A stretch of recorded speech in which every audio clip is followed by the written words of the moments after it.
Listen up, right now, someone out there is losing their cool, traffic jams, angry bosses, life's chaos, hitting them like a freight train, and they think calm is luck. Wrong. Calm is a skill, and like any skill, you either train it or lose it.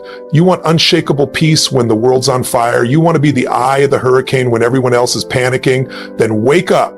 Because today, we're rewiring your brain for bulletproof calm. No fluff, no theory, just battle-tested strategies that work. You ready? Let's go. One, calm is a skill. Training. Most people believe calm is something you either have or you don't. A genetic gift, a stroke of luck, a personality trait. Wrong, dead wrong. Calm is a skill. And like any skill, playing the piano, lifting weights, mastering a language, it requires training. Deliberate, consistent, relentless training. You wouldn't expect to walk into a gym for the first time and bench press 300 pounds.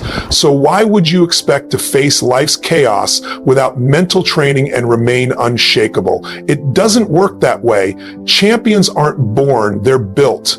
And mental toughness is no different. Think about Navy SEALs, elite athletes, or world-class surgeons. Do they crumble under pressure? No, because they've trained for it. They've conditioned their nervous systems to handle stress, to stay focused when everything screams at them, to panic. They've programmed their minds to default to clarity, not chaos. And you can do the same, but it starts with one non-negotiable shift. You must stop seeing calm as something that happens to you and start seeing it as something you create. The first step, recognize that your brain is plastic. It changes based on what you demand of it. Every time you choose patience over frustration, focus over distraction, deep breathing over shallow panic, you're rewiring your neural pathways. You're teaching your mind, this is how we respond now. And the more you repeat it, the stronger that response becomes. But here's the catch. You don't wait for the crisis to practice. You don't wait for the argument, the traffic jam, the financial setback to then decide to be calm. By then it's too late. Training happens now in the quiet moments so that when the storm hits, you're ready. Start small. The next time you're mildly irritated, someone cuts you off in line, your coffee isn't made right, that's your gym, that's your rep. Breathe, pause, choose your response. Every time you do this, you're building the muscle of emotional control. And over time, what once triggered you will barely register. That's the power of repetition. That's the power of skill. But skills degrade without practice. You wouldn't stop working out and expect to keep your strength. Same with calm. This is a daily discipline, a lifelong commitment, because the world never stops testing you. The question is, will you be ready? 2, breath control equals mind control. Your breath is the closest thing you have to a remote control for your brain. It's the direct line between your body and your nervous system. And most people, here's the tragedy, have no idea how to use it. They let stress hijack their breathing, which hijacks their mind, which hijacks their decisions. And then they wonder why they feel out of control. Here's the science. When you're stressed, your sympathetic nervous system kicks in. Heart rate spikes, muscles tense, thoughts race. It's fight or flight, but your breath can override that in seconds. Deep, controlled breathing activates your parasympathetic nervous system, the brake pedal for stress. It tells your body, stand down, we're in control. But most people breathe shallowly from their chest, like they're running a marathon they didn't sign up for. That's not breathing, that's surviving. And surviving is not the same as thriving. So let's fix it. The simplest, most powerful tool, the 4-4-4 breath. Inhale for 4 seconds, hold for 4, exhale for 4, repeat. That's it. No apps, no gurus, just you and your lungs. Do this for 60 seconds and your physiology must change. Cortisol drops, clarity rises. But here's where people fail. They wait until they're in full panic to try it, and guess what? It feels unfamiliar, awkward, like fumbling for a light switch in the dark. That's why you practice now, when you're calm, so that when chaos comes, it's automatic. Make this a ritual, morning, before meals, before bed, in the car. Train your breath like your life depends on it, because your sanity does. And when you master this, something incredible happens. You realize that no one controls your state but you. Not your boss, not your spouse, not traffic, not chaos. You. That's power, and it starts with a single breath. 3, kill the what-if disease. Focus on facts. Your mind is a prediction machine. It's wired to scan for threats, to imagine worst-case scenarios. to obsess over things that haven't happened yet. That's the what if disease. What if I fail? What if they reject me? What if this goes wrong? And here's the brutal truth. Most of those what ifs never happen. They're ghosts, illusions, mental fiction. But when you entertain them, you pay for them with stress, with anxiety, with wasted energy. And energy is everything. You don't have enough of it to burn on disasters that don't exist. So how do you kill this disease? You attack it at the root. First, recognize that your brain's job is to protect you, not to serve you. It will always err on the side of caution, always assume danger, always scream, watch out, even when there's nothing to watch out for. That's its default setting, but you're not your brain's servant. You're its commander. So when the what ifs start, you shut them down with one weapon: facts. Ask yourself, is this real or is this a story I'm telling myself? Most fear is just storytelling. It's your mind spinning narratives with no evidence. So demand evidence. If you're afraid of a presentation, ask, what's the factual worst that can happen? I might stumble. They might not like it. Okay, and then what? Will I die? No. Will it matter in a week? Probably not. Suddenly the monster under the bed disappears. Next, flip the script. Your brain loves what ifs, so use them against it. Instead of what if I fail, ask what if I succeed? Instead of what if they say no, ask what if they say yes. Train your mind to obsess over upside, not just downside, because where you focus is where you go. And if you're only focusing on disaster, guess what you're inviting into your life? Finally, take action. Fear grows in the dark, in the space between thinking and doing. The longer you dwell on what if, the bigger it gets. So move, act, do something, anything to prove to your brain that you're not a victim of your imagination.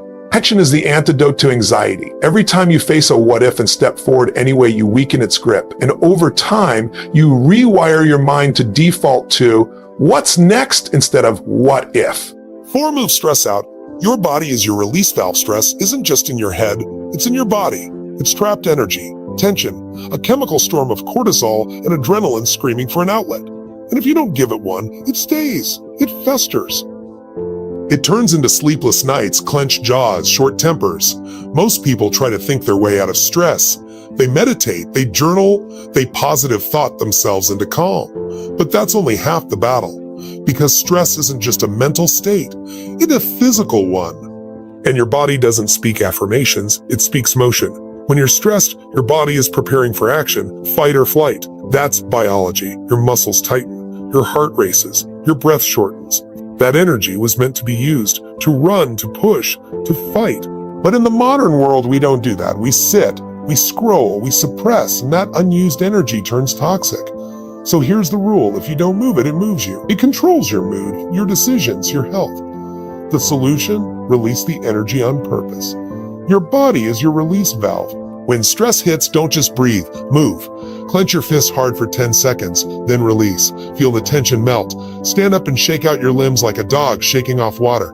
Drop and do 10 push-ups. Go for a sprint. Stretch. Scream into a pillow. Whatever it takes to discharge the energy. Because stress that isn't processed is stress that poisons you. This isn't optional. You wouldn't let a pressure cooker keep building steam without releasing it. Same with your body. Make movement a non-negotiable part of your stress response. Not later, not when you have time. Now, the moment you feel tension rising, move and watch what happens. Your mind follows your body. The fog lifts, the overwhelm fades, because you've given stress somewhere to go. And this isn't just for crises. It's daily maintenance. Walk, lift weights, dance, yoga, whatever works, but move every day. Not just to stay fit, but to stay clear. Because a body in motion keeps stress from taking root. And when you master this, you realize something powerful. Stress isn't your enemy, it's just energy. And energy is fuel, if you know how to use it. 5 is 10-second pause equals power over reactions. Your life changes in the seconds between stimulus and response. That tiny space, that's where your power lives. Most people lose it immediately. They react without thinking, explode without considering, speak without filtering, then regret follows. But here's the secret. Insert a 10-second buffer between what happens and what you do next. When your boss criticizes, when your partner snaps, when traffic stalls, freeze. Count silently. 1, 2, 3, up to 10. In that pause, 3 critical things happen. Your emotional brain stops hijacking you, your logical brain engages, and you regain choice. This isn't suppression, it's strategic control. The angrier you feel, the more important this becomes. Practice it deliberately in small moments, so it becomes automatic in big ones. That pause is the difference between being controlled by circumstances and controlling your destiny. 6 is practice chaos to master calm. Comfort breeds fragility. The more predictable your life, the harder chaos hits when it comes. That's why you must train in turbulence deliberately. Seek out controlled discomfort daily, cold showers where you must regulate your breathing, challenging workouts that push you past mental resistance, intentionally putting yourself in slightly stressful social situations. This isn't masochism, it's immunization. Just like vaccines expose you to weakened viruses to build immunity, controlled stress exposure builds emotional resilience. When you voluntarily face discomfort, you teach your nervous system. This isn't an emergency.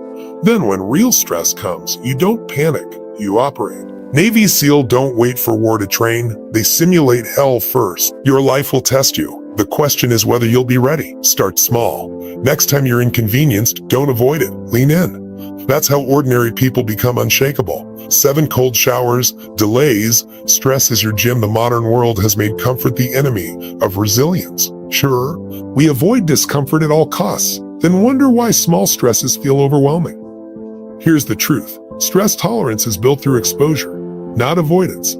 Cold showers train your nervous system to handle shock without panic. That 30-second blast of discomfort teaches your body to regulate itself under pressure. Deliberate delays, taking the longer route, waiting without checking your phone. Rebuild patience atrophied by instant gratification. These are microdoses of adversity, strengthening your mental immune system daily. The goal isn't to seek suffering, but to become the kind of person whom ordinary stresses can't shake. Your commute becomes meditation. A delayed flight becomes a chance to practice presence. When you stop running from life's friction, you discover an ironclad truth. You're far stronger than the discomfort you've been avoiding. 8 clarity drowns out chaos. Anchored to your mission, confusion magnifies stress. When you don't know your priorities, everything feels urgent. When you lack purpose, every setback seems catastrophic. Clarity is your lifeline, the North Star that keeps you oriented when storms hit. Start every morning with this question. What absolutely must get done today? Write it down. When chaos comes, and it will, return to that anchor. Ask, does this serve my mission or distract from it? The clearer your focus, the less power distractions have. This isn't about rigid plans, but about core intentions. A ship doesn't avoid storms. It adjusts sails while keeping course. Your mission works the same way. When emails pile up, meetings multiply, and demands shout for attention, clarity whispers the way forward. It's the difference between reacting to everything and responding to what matters. The world will always be noisy. Your job is to know your signal. 9 action kills anxiety. Move forward. Anxiety thrives in stagnation. It grows in the space between thought and action. The moment you start moving, its power weakens. Paralysis feeds fear, while motion creates momentum. When your mind spirals into what-ifs, shift to what now. One decisive step, no matter how small, breaks the cycle of overthinking. Make the call, send the email, start the project. Action rewires your brain from victim to victor. Movement creates evidence that you're capable, which drowns out doubt. The antidote to overwhelm isn't more thinking, it's doing. Not reckless action, but purposeful forward motion. Each step builds confidence. Each decision strengthens resolve. Waiting for certainty? You'll wait forever. The courageous don't eliminate fear, they outpace it. 10 discipline builds peace. No excuses. Calm isn't found, it's forged through daily rituals, not random inspiration. Through choices, not chance. Discipline is the bridge between chaos and control. It's showing up for your breathing exercises when you don't need them, maintaining routines when life gets loud, upholding standards when no one's watching. Every disciplined act deposits into your peace account. Every skipped workout, every surrendered boundary, makes a withdrawal. The compound effect is undeniable. Small, consistent actions create unshakable foundations. Excuses are the tax you pay on potential. The market never excuses weakness. Stress tests reveal what you've truly built.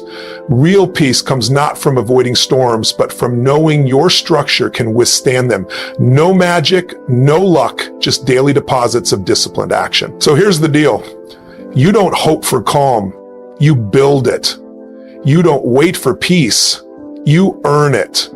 From mastering your breath to killing the what-if disease, from moving stress out of your body to anchoring to your mission, this is your blueprint. Action kills anxiety, discipline builds peace. And now, you've got the tools. The only question left is, will you use them? Stress isn't your enemy, weak training is. So train hard, stay relentless, and when life tries to shake you, you'll laugh because you're built different now. Boom.